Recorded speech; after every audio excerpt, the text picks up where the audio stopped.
नमस्कार, स्वागत है आप सबका। आप देख रहे हैं प्रिय रंजन भारती रिपोर्ट्स। मैं प्रिय रंजन भारती। बिहार फतह के बाद भारतीय जनता पार्टी ने बंगाल फतह का मोर्चा संभाल लिया है। ये बात आपको शायद हजम नहीं हो पाएगी, लेकिन भारतीय जनता पार्टी चुनाव कैसे लड़ती है इसकी चर्चाएं बहुतों बार सोशल मीडिया में आ चुकी हैं। कईयों ने, महत्वपूर्ण पत्रकारों ने भी किया कि भारतीय जनता पार्टी अजीब तरह से चुनाव की तैयारियां करती है। कैसे चुनाव की तैयारी करती है, किस तरह की मोर्चाबंदी करती है, ये सारी बातें कई मर्तबा आपके सामने आई।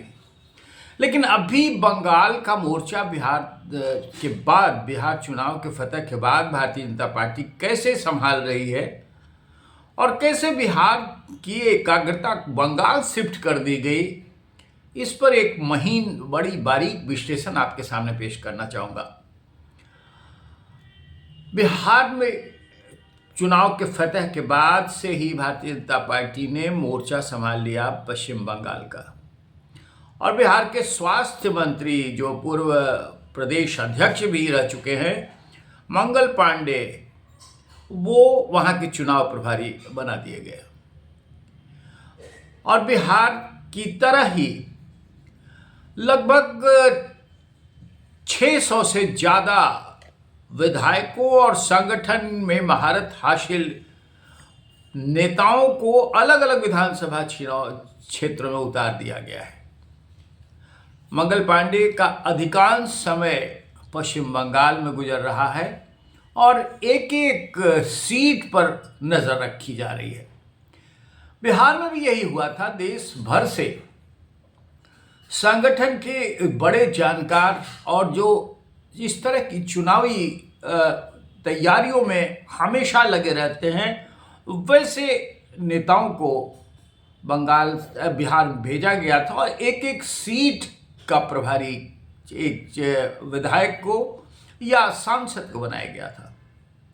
बंगाल में भी वही किया गया है और बिहार से लगभग 2 से 3 दर्जन विधायक वहां अलग अलग क्षेत्रों में तैनात किए गए हैं। सबसे पहली बात ये आपको जाननी होगी कि एक एक सीट पर आखिर उतारने का क्या मतलब होता है। एक सीट का एक चुनाव प्रभारी और उसके साथ कम से कम 2 दर्जन ऐसे एक्सपर्ट जो चुनाव के बारीक तैयारियों में जुटे रहने वाले लोग हैं, जो बूथ मैनेजमेंट में जिन्हें महारत हासिल है, कार्यकर्ताओं की फौज को मोटिवेट करते हुए बूथ स्तर पर जो मतदान की प्रक्रिया है उसको बूस्टअप करने के लिए जाने जाते हैं, ऐसे लोगों को तैनात किया गया है। और 150 से ज़्यादा बिहार से लोग इस काम में लगाए गए हैं। बस बिहार सरकार के मंत्री मंगल पांडे की देखरेख में ये सब ऐसे ही नहीं हो रहा है। ये बिहार के लोग वहाँ एक एक चीज़ पर नजर रख रहे हैं। जैसे अभी राज्यसभा का चुनाव हुआ था और सारे विधायकों को उसमें वोट करने की आवश्यकता थी, लोगों ने किया। लेकिन जो बंगाल में जिस विधानसभा क्षेत्र में उनकी ड्यूटी थी, वो ये कहते सुने गए कि हमें अभी बंगाल में होना चाहिए था, क्योंकि वहाँ उम्मीदवारों की जो सूची आई है, जो अपेक्षित लोग थे जिन्हें टिकट का उम्मीद थी, उनको टिकट नहीं मिलने के बाद उनकी नाराजगी बढ़ी और उनकी नाराजगी को खत्म करने के लिए इन नेताओं को वहां रहने की ज़रूरत थी। लेकिन यहाँ उससे कहीं ज़्यादा ज़रूरत थी, क्योंकि राज्यसभा के चुनाव में उनका वोट महत्वपूर्ण था। तो वो बड़ी हड़बड़ी में वोट करते हुए अपनी जिम्मेवारी को संभालने के लिए पश्चिम बंगाल के उस क्षेत्र में भागने की तत्परता दिखाते हुए नजर आए। ये व्यवस्था है और ये उस चक्रव्यूह रचना का हिस्सा है, जिसमें भारतीय जनता पार्टी अपने चुनाव के टारगेट का भेदन करती है। इसमें 12 से ज्यादा संगठन, प्रदेश संगठन स्तर के नेता समेत लगभग 150 नेताओं और उनमें भी खास करके युवा मोर्चा के पदाधिकारी स्तर के 50 नेता और जमीन स्तर पर मंडल अध्यक्ष तक को वहां के चुनाव में लगाया गया है। बिहार चुनाव अभियान खत्म होते ही भारतीय जनता पार्टी ने पश्चिम बंगाल का रुख कर लिया था। अपनी चुनावी मशीनरी को वहां उतार दिया। पार्टी ने राज्य को 5 जोनों में बांटा है, यानी पश्चिम बंगाल को 5 अलग अलग हिस्सों में बांट करके तैयारी मोर्चाबंदी की गई और यहां संगठन मंत्री से लेकर बूथ स्तर तक के अधिकारी की तैनाती की गई। अब आप जरा गौर कीजिए, 5 जोन ये कौन कौन से हैं। सबसे पहले आप देखिए, राजबांगा इलाका है और दूसरा हावड़ा हुगली का इलाका है, तीसरा कोलकाता महानगर और दक्षिण 24 परगना का हिस्सा है और चौथा नवद्वीप और उत्तर 24 परगना का हिस्सा और 5वां उत्तर बंगाल। ये 5 हिस्सों में बांटा गया। बिहार सरकार में मंत्री रहे नितिन नवीन जब पार्टी के राष्ट्रीय अध्यक्ष बनाए गए तो ये चर्चा खूब निकली कि अभी टारगेट पश्चिम बंगाल का है। और आपको ये बता दें कि पश्चिम बंगाल में जो सबसे ज्यादा मुखर वोटर रहा है, जो वहां सत्ता पर अपनी कमान को बनाए रखने में अब तक सबसे मुखर रहा है, वो आबादी कायस्थों की आबादी है। आप गौर से देख करके ज्योति बसु से लेकर के वहाँ के विधान चंद राय तक के जो मुख्यमंत्री रहे, वो लंबे समय तक बने रहे अपने पदों पर। वो कायस्थ समाज से है और कायस्थ समाज जैसे बिहार में भूमिहार वोटर आक्रामक होता है और वो सिर्फ आक्रामक ही नहीं, सत्ता को अपनी मुट्ठी में लाने के लिए जाना जाता है।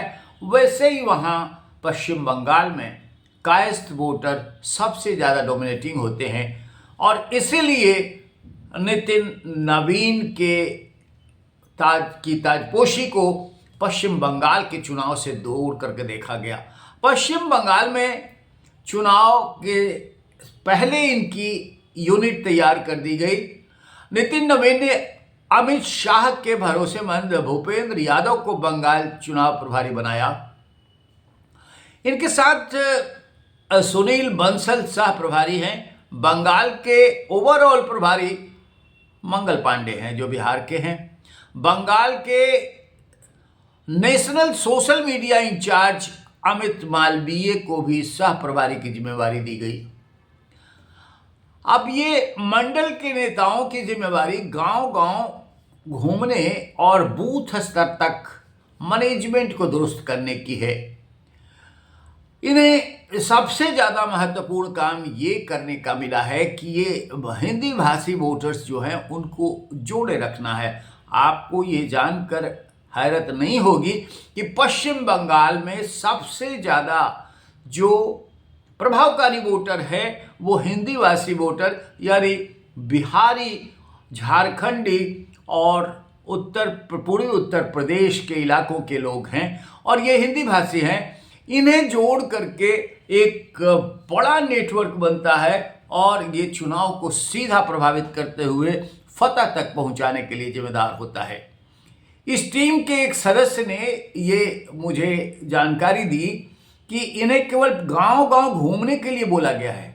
हमें हिंदी भाषी लोगों को पार्टी से जोड़ना है, उनके साथ बैठकर चाय पीनी है, उन्हें वोट डालने के लिए प्रोत्साहित करना है और हमारी अलग अलग टोली पहले से इस काम में लगी हुई है। विधानसभा क्षेत्रों में, गांवों में घूम रही है। अब ये आप गौर करिए कि बिहार में भी यही किया गया था। ये सारे जो भी नेता विधानसभा क्षेत्रों में लगाए गए थे इसी काम के लिए लगाए गए थे कि वो कैसे लोगों से घुल मिल जाएं और उन्हें वोट करने के लिए प्रेरित करें, सरकार की खूबियों को बताएं और फिर वोट के लिए उत्साहित करें। बिहार के विधायकों को एक एक विधानसभा सीट की जिम्मेदारी दी गई है। यहाँ इन्हें जहाँ का प्रभारी बनाया गया है, इसके तहत उन्हें इलाकों के बूथ मैनेज करने के लिए कहा गया है। पटना के कई विधायक इस काम में लगे हुए हैं और साथ साथ ये भी है कि बिहार के उदाहरण से आप समझ सकते हैं कि इन विधायकों की जो जिम्मेदारी दी गई है वो बंगाल को कैसे सत्ता के करीब भाजपा के हाथों में पहुंचाएंगे। ये सोनार बांग्ला और भ्रष्टाचार मुक्त बंगाल का नारा दिया गया।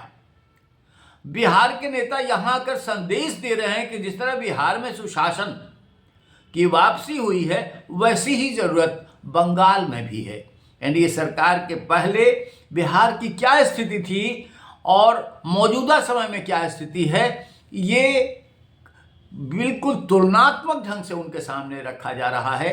इसके साथ ही ये वहां के लोगों को डबल इंजन सरकार यानी केंद्र और राज्य में एनडीए सरकार के फायदे को गिना रहे हैं।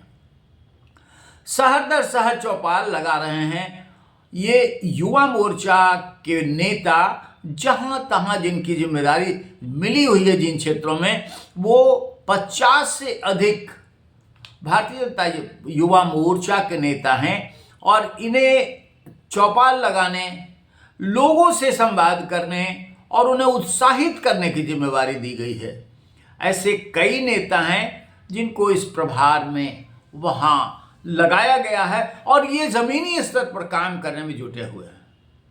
मैंने आपसे ये बात साझा की कि सबके प्रभारी के रूप में मंगल पांडे जैसे नेता, जिन्होंने संगठन में रहते हुए बिहार को एक बड़ी ऊंचाई दी और एक नया कीर्तिमान स्थापित किया, वो बंगाल के इस अभियान में जुटे हुए। उनके नेतृत्व में पूरी टोली काम कर रही है, गांव गांव, बूथ बूथ, अलग अलग चौपालों पे काम कर रही है।